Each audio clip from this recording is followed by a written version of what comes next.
In fact, nothing encourages Russians to embrace peace as much as our daily strikes on their rear positions. The attacks on Tuapse and Perm have, in a strange way, turned the deep-rooted populace into eco-activists and pacifists. It turns out that none of them support the war, and they even dare to write about it on social media. But the main intrigue today remains that May 9th parade. People are already joking. In 2022, Putin was talking about holding a parade in Kyiv, and by 2026, he's afraid to hold a parade at home in Moscow. How are Ukrainian defenders changing the political mood in Russia? Watch and see.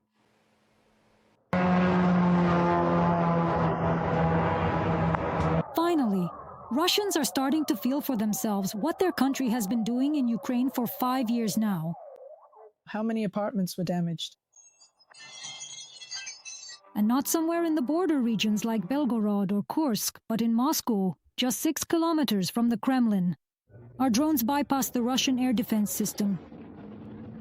This is the result of the systematic work of Ukraine's defense forces, who are constantly destroying Russian air defense systems throughout Russia, including in the occupied territories. And on the other hand, this is a successful operation. A little bit of sabotage on the eve of May 9th. Before this, the peace-loving drones visited the Leningrad region. They say violations were found at the port of Primorsk.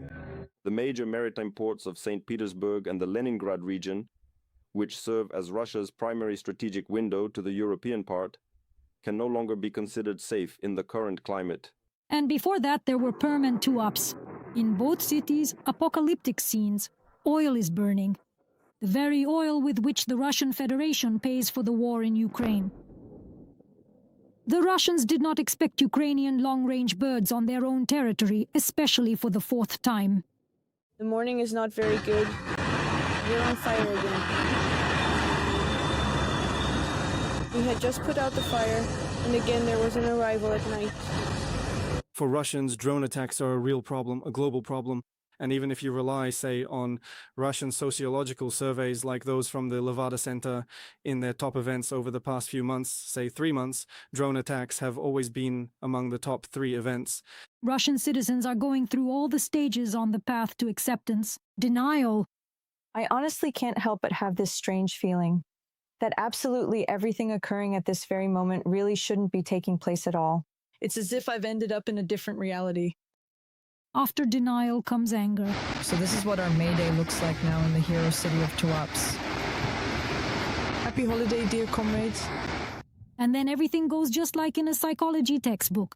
Bargaining. Now this ominous thick black smoke isn't drifting over the city, and the sky is just clear and the air feels so fresh. Let there be peace. Depression. I feel very sad, as if a huge anxiety is growing inside me, pushing everything else out. And finally, acceptance. Well, eventually it will all be over. Some people go beyond the expected reactions. A resident of Tuapse dared to sarcastically address the country's leadership. You know, I wanted to thank our government for blocking, restricting, and banning all these Western social networks and the internet. That's right.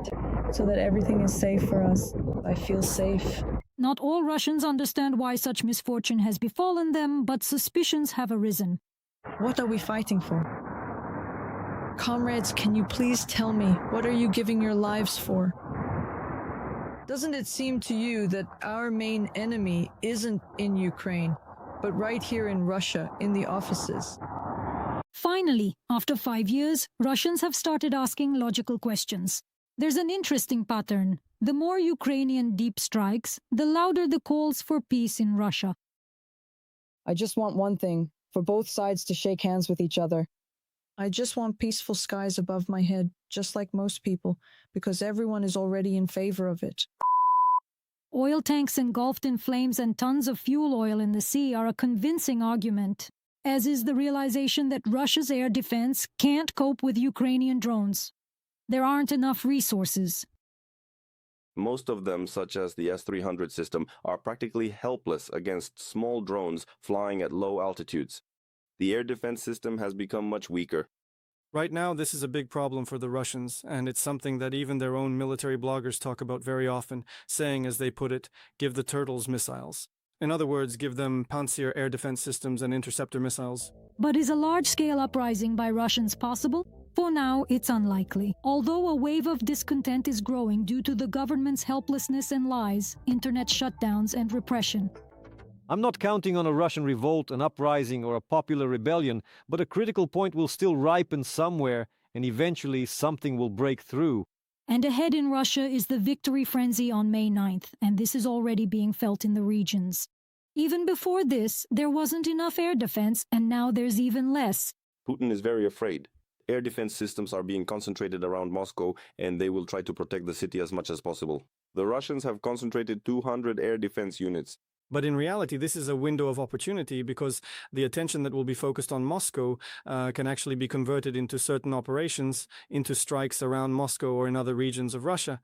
This time, on May 9th, the Kremlin will celebrate modestly because they are very afraid of an air show from the Ukrainian armed forces. Yevgenia Tereshchenko, We Are Ukraine, United News Marathon.